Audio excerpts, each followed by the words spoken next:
নমস্কার বন্ধুরা, অপু রান্নাবাটি চ্যানেলে আপনাদের স্বাগত। আজকে আমি এই গরমে প্রাণ জুড়ানো একটা আমের শরবত বানিয়ে দেব। আম পানা। কাঁচা আম নিয়ে নেব, সেটাকে দুফালি করে কেটে নেব। নিয়ে একটা গরম জল বসিয়ে তাতে আমগুলো সিদ্ধ হতে দিয়ে দেব। কিছুক্ষণ সিদ্ধ হয়ে গেলে,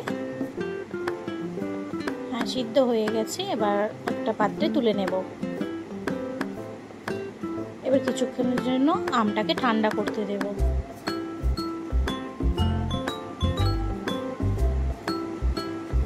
বন্ধুরা, আমার চ্যানেল যদি আপনাদের ভালো লেগে থাকে, লাইক, কমেন্ট, শেয়ার করবেন।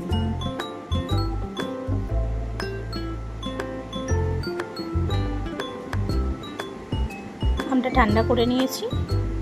এবার আম তো নেবই, চিনির গুঁড়া নেব, গোলমরিচ, লেবু, ভাজা মশলা মানে জিরে, ধনে, আর হচ্ছে পুদিনা পাতা, লবণ, লঙ্কার গুঁড়ো, আর হচ্ছে বিট লবণ, জলজিরা আর সাদা লবণ, জল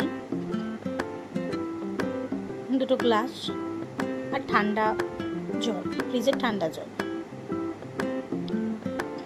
এবার একটা বড় পাত্র নেব, বড় বাটি নেব, নিয়ে আমের কাতটা বাড়ি করে নেব।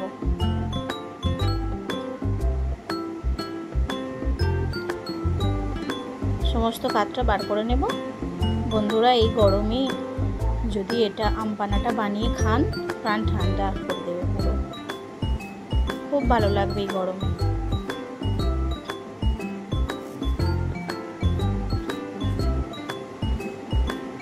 আপনাদের যদি ভালো লেগে থাকে, দেখে একবার বানিয়ে দেখবেন।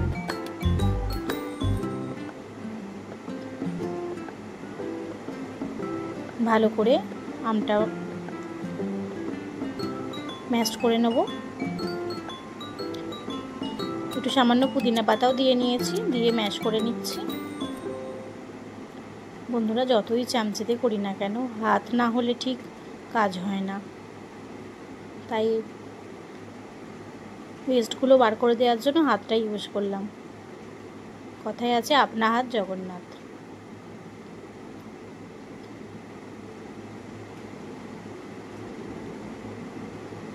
ভালো করে মিক্স করে নেব। করে এবার সমস্ত মশলা দিয়ে দেব। প্রথমে চিনি গুঁড়াটা দিয়ে দেব, আর 2 চামচ মতো চিনি লেগেছিল বন্ধুরা, আমি দিয়েছিলাম, সেটা ভিডিও স্ক্রিপ্টে আসেনি। আপনারা আপনাদের যত পরিমাণ করবেন সেই পরিমাণ মতো চিনি দিয়ে দেবেন। দিয়ে দিলাম জলজিরা। এবার দিচ্ছি সাদা লবণ। এবার বিট লবণ অনেকটাই দিয়েছি। এবার ভাজা মশলাটা দিয়ে দেবো, জিরে আর ধনে। এবার গোলমরিচটা দিয়ে দেবো, এই 1/2 চামচ মতো দিয়ে দিলাম। দিয়ে ভালো করে হাতে করেই ম্যাশ করে নেব।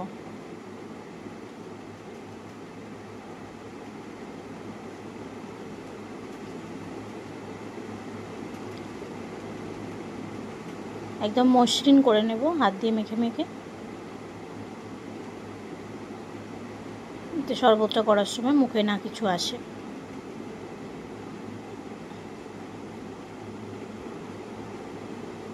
এবার জল দিয়ে নেব। নর্মাল জল দিয়েছিলাম।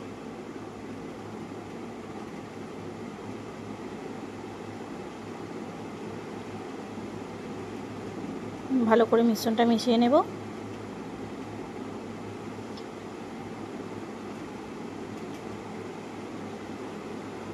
চিনি, লবণ সমস্তটা ভালো করে মিশে গেলে, আর একটু লবণ দিতে লেগেছিল। এবার একটু ফ্রিজের জল দিয়ে দেব, ফ্রিজের ঠান্ডা জল।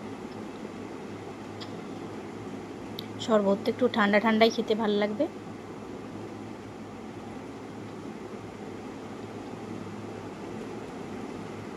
আর একটু ভালোভাবে মিশিয়ে নেব।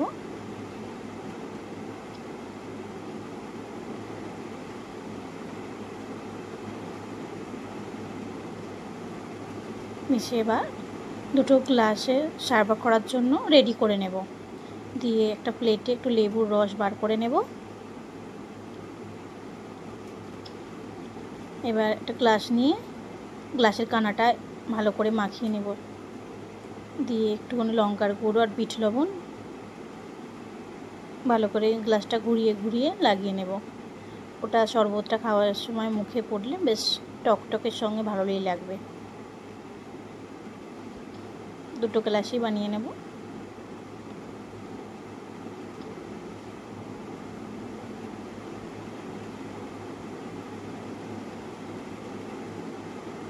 এবার একটা হাতার সাহায্যে তুলে নেব।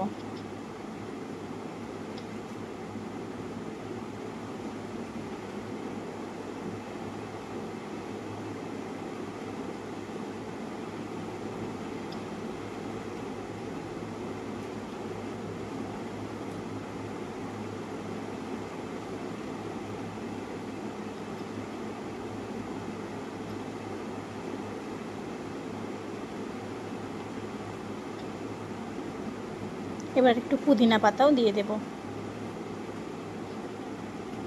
দেখতে সুন্দরও লাগবে, খেতে ভালো লাগবে। এবার পুদিনা পাতাটা দিয়ে দেওয়ার পর কয়েক টুকরো বরফে দিয়ে দেব। বরফটা আগে থাকতে বার করে রেখেছিলাম, তাই গলে গেছে। দিয়ে এবার রেডি করলাম। একবার বানিয়ে দেখবেন বন্ধুরা কেমন লাগছে খেতে। আমার তো বেশ ভালো লেগেছিলো। আমাদের বাড়িতে গেস্ট এসে গেছিলো, দুজন গেস্ট এসেছিলো, তাদের জন্য আমি দুটো গ্লাসে রেডি করেছিলাম। বাড়িতেও দুটো গেস্ট এসে গেছিলো বন্ধুরা, তাদের জন্য দুটো গ্লাসে রেডি করেছিলাম। তারাও বলেছে খুব ভালো হয়েছে। দেখুন বন্ধুরা, আমার ভিডিও যদি ভালো লেগে থাকে আপনারা লাইক কমেন্ট শেয়ার করবেন। ভালো থাকবেন, সুস্থ থাকবেন। নমস্কার বন্ধুরা।